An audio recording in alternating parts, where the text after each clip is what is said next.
मध्य प्रदेश के कटनी जिले की रहने वाली अर्चना तिवारी पिछले 7 दिनों से लापता है। वह इंदौर के उपकार गर्ल्स हॉस्टल में रहकर सिविल जज परीक्षा की तैयारी कर रही थी। अर्चना ट्रेन से रक्षाबंधन पर कटनी आ रही थी। सफर के दौरान उसने घरवालों से फोन पर बात भी की थी, लेकिन रास्ते में वो चलती ट्रेन से लापता हो गई। ना ट्रेन में उसका सुराग मिला और ना ही स्टेशन पर। अब सवाल है कि आखिर अर्चना कहाँ है। गुमशुदगी से पहले अर्चना तिवारी की आखिरी तस्वीरें इंदौर के सत्कार गर्ल्स हॉस्टल की हैं, जहां रहकर अर्चना सिविल जज की तैयारी कर रही थी। अर्चना तिवारी अपने गर्ल्स हॉस्टल से कटनी अपने घर के जाने के लिए निकली और फिर ऐसे गायब हुई कि उसकी गुमशुदगी अब करीब हफ्ते भर बाद भी एक पहेली बनी है। उसका मोबाइल फोन भी रहस्यमय तरीके से बीच रास्ते में स्विच ऑफ हो गया। ऐसे में चलती ट्रेन से अर्चना कहाँ गायब हो गई? किसी के साथ अपनी मर्जी से गई या फिर कोई उसे जबरदस्ती कहीं लेकर चला गया? कहीं ऐसा तो नहीं कि वो किसी अनहोनी का शिकार बन गई? ऐसे कई सवाल फिलहाल इस गुमशुदगी के इर्द गिर्द घूम रहे हैं।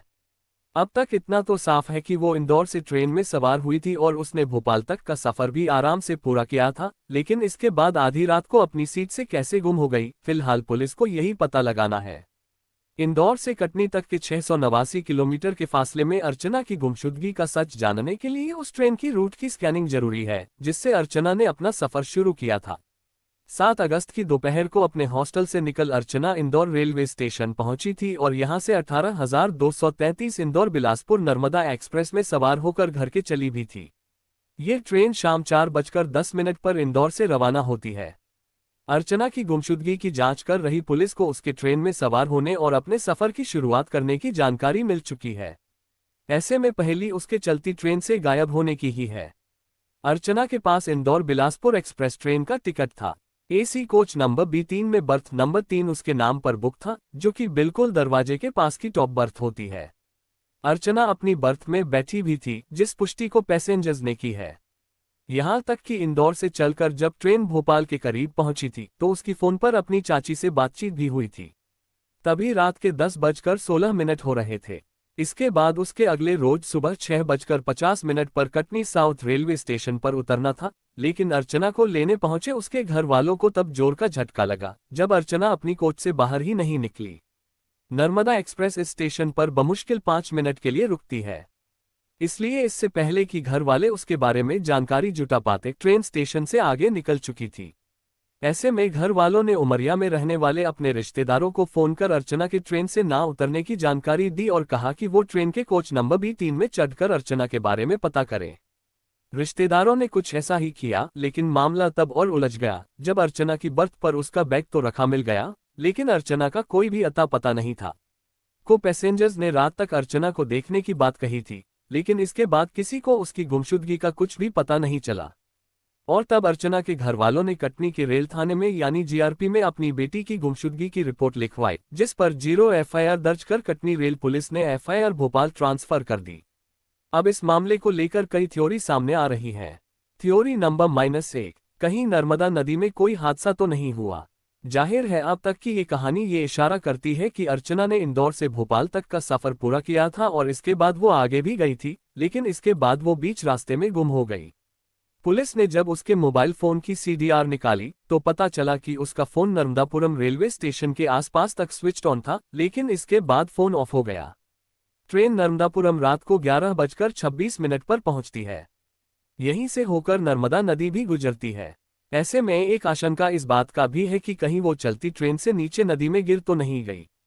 कुछ इसी शक के चलते अर्चना की गुमशुदगी के बाद पुलिस की निगरानी में गोताखोरों और लाइफ सेविंग स्क्वाड ने उफनती नर्मदा नदी में अर्चना के लिए तलाशी अभियान भी चलाया, लेकिन इस कोशिश का भी कोई फायदा नहीं हुआ। थ्योरी नंबर -2, अर्चना ने खुद ही कोई गलत फैसला तो नहीं किया। ट्रेन से नीचे गिरने की आशंका के बीच एक थ्योरी इस बात की भी है कि कहीं अर्चना ने खुद ही अपनी जिंदगी के साथ कोई गलत फैसला तो नहीं कर लिया। लेकिन पुलिस को अब तक की जांच में इस थ्योरी को सपोर्ट करने वाली कोई बात पता नहीं चली है, क्योंकि आखिरी बार जब अर्चना की अपनी चाची से फोन पर बात हुई थी तब वो बिल्कुल नॉर्मल साउंड कर रही थी, जिसकी पुष्टि चाची ने की है। ऊपर से अपनी किसी दोस्त या सहेली से ना तो कभी किसी परेशानी का जिक्र किया था और ना ही हॉस्टल से बाहर निकलने के उसके आखिरी CCTV फुटेज में ही वो कोई परेशान नजर आ रही थी। उसने हॉस्टल से निकलते हुए बाहर जाने के लिए की जाने वाली फॉर्मेलिटी भी पूरी की थी और हॉस्टल में साथ रहने वाली लड़की ने उसे सी ऑफ भी किया था। यहां तक कि उसका कोई संदिग्ध मैसेज या नोट भी किसी को नहीं मिला है। थ्योरी नंबर -3, क्या जंगली इलाके में किसी हादसे का शिकार हुई? भोपाल से नर्मदापुरम तक नर्मदा एक्सप्रेस का पूरा रूट घने जंगलों वाले इलाके से होकर गुजरता है। अर्चना का बर्थ नंबर 3 था, जो कि दरवाजे के बिल्कुल पास होता है। कई बार इंसान आधी रात को नींद के झोंके में वॉशरूम जाने के लिए अपनी सीट से नीचे आता है और चूंकि वॉशरूम दरवाजे के पास होते हैं, तो मुसाफिरों के चलती ट्रेन से नीचे गिरने के मामले में भी सामने आते हैं। ऐसे में एक आशंका ये भी है कि कहीं अर्चना के साथ इसी जंगली इलाके में कोई अनहोनी तो नहीं हुई। वैसे भी सियार और तेंदुओं के साथ साथ इस इलाके में टाइगर का भी मूवमेंट होने की बात कही जाती है। ऐसे में अर्चना कहीं किसी बड़ी मुसीबत में तो नहीं पड़ गई। पुलिस इस पहलू से भी मामले की पड़ताल कर रही है। थ्योरी नंबर -4, क्या चलती ट्रेन से किसी ने कर लिया अगवा? किसी भी मामले की तफ्तीश में वैसे तो पुलिस सारे ऑप्शंस खोलकर चलती है और ऐसे में इस ऑप्शन से भी इनकार नहीं किया जा सकता है। हालांकि ऐसा होने की संभावना थोड़ी कम लगती है, क्योंकि अगर ट्रेन से किसी ने अर्चना को अगवा किया होता या फिर उसके साथ कोई जाती हुई होती, तो बाकी मुसाफिरों ने कोई शोर शराबा या चीख पुकार तो सुनी होती। यहां तक कि भोपाल से नर्मदापुरम रेलवे स्टेशन के बीच दूसरे स्टेशन पर ऐसी किसी एक्टिविटी की तस्वीरें या तो सीसीटीवी कैमरों में कैद हुई होती या फिर किसी ने कुछ देखा होता, लेकिन यहां ऐसा कुछ भी नहीं है। थ्योरी नंबर -5, क्या अपनी मर्जी से कहीं चली गई अर्चना? आमतौर पर नौजवान लड़के लड़कियां अपने घरों से बगैर किसी को बताए हुए तभी कहीं गायब हो जाते हैं, जब वो किसी अफेयर में हों और घर वाले रिश्ते को रजामंदी देने से इनकार कर रहे हों। लेकिन अर्चना के साथ ऐसी कोई बात अब तक सामने नहीं आई है। पुलिस ने उसके मोबाइल फोन के CDR की जांच की है, जिसमें उसका किसी लड़के के साथ लंबी या ज्यादा देर तक बातचीत करने का भी कोई प्रमाण नहीं मिला है। ऐसे में लव अफेयर में उसके कहीं चले जाने का भी फिलहाल कोई सुराग नहीं है। जाहिर है इन तमाम थ्योरीज का होना और सारे ही थ्योरीज पर मामले की तफ्तीश का आगे न बना इस केस को और उलझा रहा है।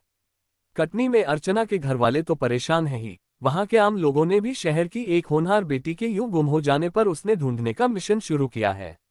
फिलहाल तलाश जारी है, लेकिन अर्चना की गुमशुदगी की पहेली जस की तस बनी है। हर दिन क्राइम न्यूज को सुनने के लिए वीडियो को लाइक और चैनल को सब्सक्राइब करना ना भूले, साथ ही बेल आइकन को भी दबाएं। हर हर महादेव। आपका दिन मंगलमय हो। धन्यवाद।